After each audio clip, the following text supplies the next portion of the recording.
नमस्कार दोस्तों, मेरा नाम है सुधांशु सिंह और आप देख रहे हैं मेरा चैनल सेफ्टी स्मार्ट सॉल्यूशंस। और आज हमारा उद्देश्य है ब्रेकिंग के बारे में हम जानेंगे और मेरे साथ जुड़े हुए हैं मिस्टर अमित शर्मा जो हमारा साथ दे रहे हैं और साथ ही साथ जुड़े हुए हैं मिस्टर बलदीप जो हमारा कैमरा में सपोर्ट कर रहे हैं। अब आप देख रहे हैं यहाँ पर एक मास्टर सिलेंडर, जैसे भी हम ब्रेक लगाते हैं या दबाते हैं तो अगर देखेंगे तो ये मास्टर सिलेंडर के अंदर प्रेशर जनरेट होता है और ये प्रेशर इस लाइंस जो आप देख पा रहे हैं इस लाइंस के थ्रू ये बैक में आता है। यहाँ पर हमारा पीछे ड्रम ब्रेक है, इस बूस्टर में आएगा, इस बूस्टर के थ्रू फिर वो आगे होते हुए ये आप देखेंगे ये ड्रम है हमारा। ये रियर ब्रेक हम दिखा रहे हैं आपको। रियर ब्रेक के अंदर अगर आप ये देख पा रहे हैं तो ये पूरा हमारा ड्रम है, ब्रेक ड्रम, और जो हब के साथ है अभी।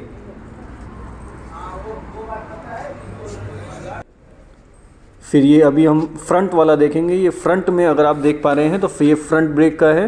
फ्रंट में इस तरीके से ये आपका एक बूस्टर आ गया और यहाँ पे ये देखिए चैनल के थ्रू होते हुए ये फ्लूइड कैसे ट्रैवल करता है ड्रम तक। तो अब आप देख पा रहे हैं यहाँ पे ये हब ग्रीसिंग हो रही है, क्लीनिंग करेंगे, उसके बाद दोबारा इसमें ग्रीस लगाई जाएगी हब में। और यहाँ पे आप बैक प्लेट के साथ देख सकते हैं हमारा ब्रेक शू फिक्स हैं। ये ब्रेक लाइनिंग है हमारी जिसके अंदर ये प्रॉपर हमारी ब्रेक लाइनिंग आती है पूरी कंप्लीट। ये हमारी रिटर्न स्प्रिंग या रिट्रैक्टर स्प्रिंग बोली जाती है। और एक साइड पे जहाँ पे फ्री होता है वहाँ पे हमारा कैम लोब होता है। जैसे ये लोब इसको टच करेंगे पॉइंट्स को वैसे ही ब्रेक एप्लीकेशन होगा। इस प्रकार से चढ़ना है प्लस ब्रेकिंग के बारे में आज हम जानेंगे। तो आइए शुरुआत करते हैं।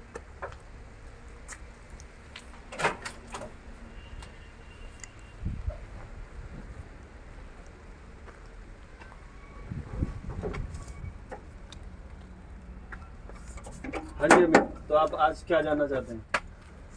नमस्कार सर जी। नमस्कार। मैं सबसे पहले सर ये जानना चाहता हूँ कि ये जो हमारे ट्रकों में ब्रेक होती है, ये ब्रेक मैंने सुना है कि ब्रेक दो तीन तरीके की होती है, तो इसमें ब्रेक कौन सी वाली मतलब काम करती है और कैसे काम करती है, मैं जानना चाहता हूँ। चलिए आज हम आपको पूरे सिस्टम के बारे में बताएंगे।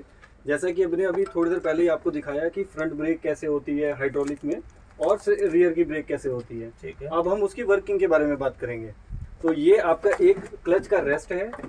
ये होता है हमारा ABC, एक्सीलेटर, ब्रेक और क्लच। और आजकल ये रेस्टिंग दिया जाता है ताकि इसको अननेसेसरी कोई हाफ क्लच यूज ना करे। ओके। तो आज हमारा फोकस है ब्रेक के ऊपर। हम ब्रेक के ऊपर बात करेंगे। ब्रेक बेसिकली किस प्रकार से लगानी चाहिए। जनरली देखिए जब भी हम क्लच दबा के गियर चेंज करके गाड़ी को चलाते हैं, अमूमन आदत होती है लोगों की कि वो क्लच दबाने के बाद ब्रेक लगाते हैं, जिससे कि पहिए अपनी एक्सिस पे फ्री हो जाते हैं और दुर्घटना की संभावनाएं बढ़ जाती हैं, या तो वो गाड़ी रपट जाती है जिसको देसी भाषा में कहते हैं, और टेक्निकली उसको कहते हैं स्किडिंग। कि गाड़ी के पहिया लॉक हो गया लेकिन वो फिसलता हुआ आगे तक जा रहा है। स्पेशली एक लोडेड गाड़ी जो है वो ज़्यादा डिस्टेंस ट्रेवल करती है। तो अब हम देखेंगे जब भी हम नॉर्मली गाड़ी को चलाते हैं तो गाड़ी की पहली ब्रेक जो होती है वो कही जाती है रेस को छोड़ना। रेस को छोड़ने का मतलब है कि वो इसको बोलते हैं डी एक्सेलरेशन। उसको बोलते हैं एक्सेलरेशन, जिसको बोलते हैं डी एक्सेलरेशन। डी एक्सेलरेशन में जैसे ही हम छोड़ते हैं तो इंजन ब्रेकिंग काम करती है, यानी कि जिस भी गियर में गाड़ी होगी वो गाड़ी वहां पर उस गियर के हिसाब से अपना कंट्रोल ले लेती है। इसको इंजन ब्रेकिंग कहा जाता है। फिर ब्रेकिंग में अगर हम दूसरा पॉइंट लेके चलें तो रेस छोड़ने के बाद हमेशा हमें पहले ब्रेक को लगाना चाहिए, हल्की सी ब्रेक लगानी चाहिए जब गाड़ी बिल्कुल सीधी हो, पहिए भी सीधे होने चाहिए। एक गलती और लोग करते हैं, वो पहले स्टीयरिंग काट देते हैं और बाद में ब्रेक लगाते हैं। इस वजह से भी गाड़ियां पलट जाती हैं। तो यही करना चाहिए, गाड़ी जब भी सीधी हो तभी हमें पहली बार ब्रेक ले लेनी चाहिए। फर्स्ट ब्रेक हमेशा तब लेनी चाहिए जब गाड़ी सीधी हो। इसके बाद क्लच का रोल आता है। क्लच हमेशा बिल्कुल एंड में जाके दबाना चाहिए जब गाड़ी बिल्कुल रुकने वाली हो, क्योंकि अगर हम पहले दबा देंगे तो जैसे मैंने पहले बताया तो पहिए फ्री होंगे और गाड़ी फिसल जाएगी। ठीक है, तो ये एक हमारा एक जनरल तरीका होता है। इस तरीके के अलावा एक तरीका और है कि जब बरसात है, रेत है, पानी है, कुछ ऐसी चीज है जहाँ पर सड़क पे पकड़ कम है, तब हमें सेम यही तरीका अपनाना है। लेकिन एक चीज ऐड करेंगे, जैसे कि आजकल देखा होगा आपने ABS के नाम से ब्रेकिंग का एक सिस्टम आता है। वो आपकी ब्रेकिंग को और इफेक्टिव बनाता है। तो ब्रेकिंग का जो इफेक्टिवनेस है वो कैसे बढ़ता है, ब्रेकिंग का इफेक्टिवनेस बढ़ता है कि जब भी आप ब्रेक लगाते हैं, तो ब्रेक लगाने के बाद आपको पहली बार ब्रेक लगाने के बाद जैसे ही आपको लग रहा है कि आज फिसलन वाली सड़क है या बारिश का समय है, तो ब्रेक को 2-3 बार में दबाना है। ये ब्रेकिंग यही काम करती है। ब्रेक 2-3 बार में प्रेस करेंगे तो क्या होगा, पकड़ आपकी अच्छी बनी रहेगी सड़क पर। जिसमें ABS है उसमें आप एक बार ब्रेकिंग लगाएंगे तो वो ऑटोमेटिक चलता है, वो चीज़ ऑटोमेटिक होती है। तो ये एक हमारा सिस्टम है। तो आप ये कहना चाहते हैं कि हम अपने नॉर्मल ब्रेक को भी ABS की तरह काम करवा सकते हैं अगर हमारे ट्रक में ABS नहीं है तो? जी, अगर हम उसको रुक रुक के ब्रेक लगाते हैं तो वो ABS की तरह काम करेगी? जी, अगर हम इस प्रकार पंपिंग करेंगे तो ये पंपिंग जो है वो ABS की तरह फंक्शन करेगी।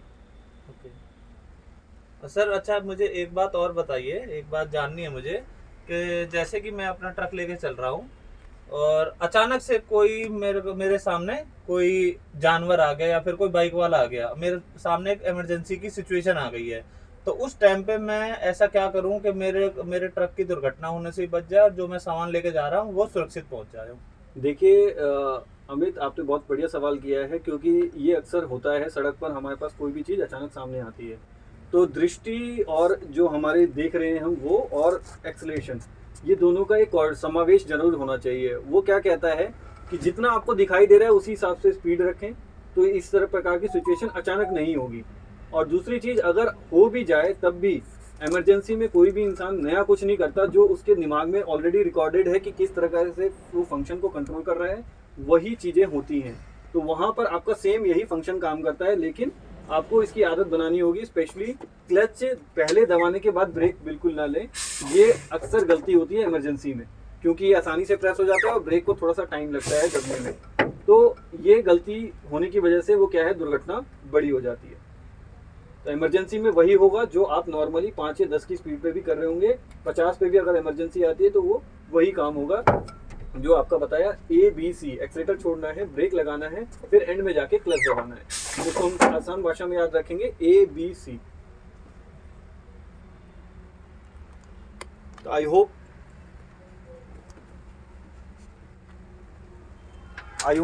ये पॉइंट आज का क्लियर होगा। ब्रेकिंग का ये बहुत ही इम्पोर्टेंट रोल प्ले करता है हमारा किसी भी ड्राइविंग में, और हम कोशिश करेंगे कि इस वीडियो के माध्यम से आप अपना ब्रेकिंग का मॉड्यूल अच्छा कर सकें।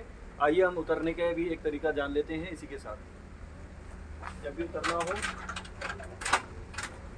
तो आप हमेशा एक मूवमेंट लीजिए, यहीं पे स्टीयरिंग व्हील को ग्रिप करके रखिए। यहाँ पर जो पायदान बना हुआ है इस पर पैर रखेंगे और उसका ग्रिप करते हुए नीचे उतर जाएंगे। देखिए, फिटनेस बहुत ज़रूरी है। थैंक